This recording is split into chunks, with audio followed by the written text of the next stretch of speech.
can't believe I have to say this again, but to all of you who keep on commenting something about China and CCP and propaganda, American exceptionalism is fucking propaganda. From how this country was founded to the helpful Indians, the story of Christopher Columbus all the way up to today, almost 80% of it is bullshit told by the victor, rewritten in a way that makes America look exceptional and cis white men look like heroes for just doing the bare fucking minimum, and sometimes not even that. They outsource that to their mommy. America is not exceptional. See that Jeff Daniels clip where he referenced where we fall in education and life expectation and absolutely everything else. What people don't like about this app, and specifically this app, because over there on Facebook, it's just friends of friends of friends, all kind of keeping an eye on each other, but keeping you in the circle. We don't want to go out there and look for like facts. No. Stay here where we can peer pressure and family pressure you in to just sit there and read a book, but not loudly. And definitely don't tell people if you find any facts in that book. Over here on TikTok, the number of people who are like, what are you talking about? Tulsa Race Massacre. Why isn't Christopher Columbus a good guy? It's not. That is pulling the curtain back and seeing the little man who is the great and powerful Oz. That is the problem. That is what's damaging the U.S. It's that everybody's looking around, realizing grocery shopping is better in China. Healthcare is better in Brazil. Those influencers who are taking those trips to Turkey and getting full body scans for $400? Well, here in the U.S., the leader in medicine, that could take you 4 to 40 years and probably won't be covered by your insurance at all to get, if you haven't died by then. It's not about your data. It's about noticing that shit ain't as exceptional. The streets are not paved with gold. The system is rigged in a very specific favor. Our success stories are all Nepo babies. We profit off of some of the worst things that happen around the world.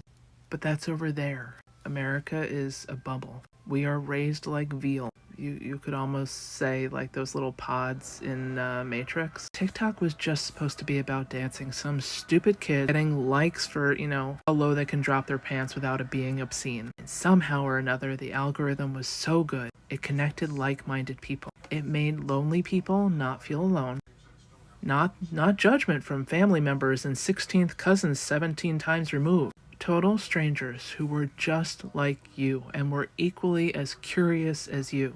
And together, you got exposed to the world and a wide range of facts next to a catchy tune. When people were setting up Black Lives Matter's marches by stacking bricks and bringing in agitators, we didn't listen to legacy media when they were like, oh my god, you can't trust those black people. We were like, explain to me the off-duty cops and the pile of bricks that were put there the day before. That is not how it's meant to go. We've stopped listening to CNN. We are calling them legacy media. We are not buying the corporate line of bullshit when a choo-choo train falls over in East Palestine. We don't pretend we can't smell that shit in the air from 4 states away. Anytime we're handed a line of bullshit, there is some kind of an expert here on TikTok. We have like devoted sections, book talk and legal talk and paleontologist talk. People we have elected as our official leaders on these topics who come through and are like, actually.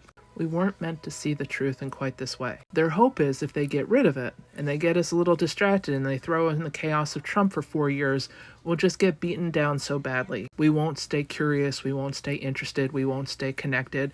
We definitely won't try to build community, because that would be very, very bad. If we learn to care for our fellow man, recognize that no matter how much we hate our neighbor, we need him to succeed as much as us. Otherwise, our community fails. That's not good. They've worked really hard for really long to make sure. And just as Project 2025 is getting in, we're looking around going like, wait, oh, I won't have rights to my body. I won't have rights to communicate. You're going to strip away education. You're going to saddle me with infinitely more debt. Hell, you're probably going to start at least a war or two so Halliburton can make their last few pennies.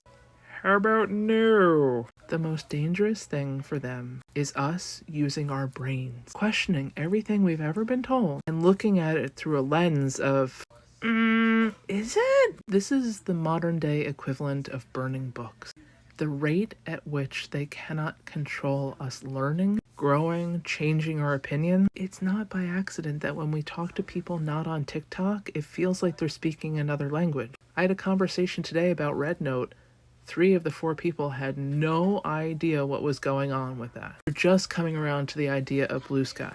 In our timeline, Blue Sky has been here for 6 months. It's kind of like just a known. Where are you going to be? Blue Sky. That's not even a question. Elon's here to help the president. No, Elon's here to gut the government so he can get funding to go to Mars. I don't think there's anybody here who doesn't think that. Know that in their core. I beg of you, if the ban goes through, do not forget. Do not stop learning. It's going to be harder to find the information, but seek it out. Even if you have to go back to reading legacy media, look at the story and ask yourself, do the people of East Palestine want the train in their backyard like that? Do I really feel like they said there was nothing wrong with any of those chemicals? It's not easy. It takes work. The only reason we really woke up is because TikTok just made it so easy for the information to land on our page, and half the time it landed on our page with a catchy tune. But this is trying to ban us from books. This is trying to ban us from learning. Because the dumber we are, and Trump has said it, he loves dumb people, the dumber we are, the easier we are to control, the more likely we are to believe whatever bullshit comes our way. Do not surrender your mind. You can dress like the Handmaid's Tale. Do not surrender your brain. Build community. It is the only way we can truly rebel.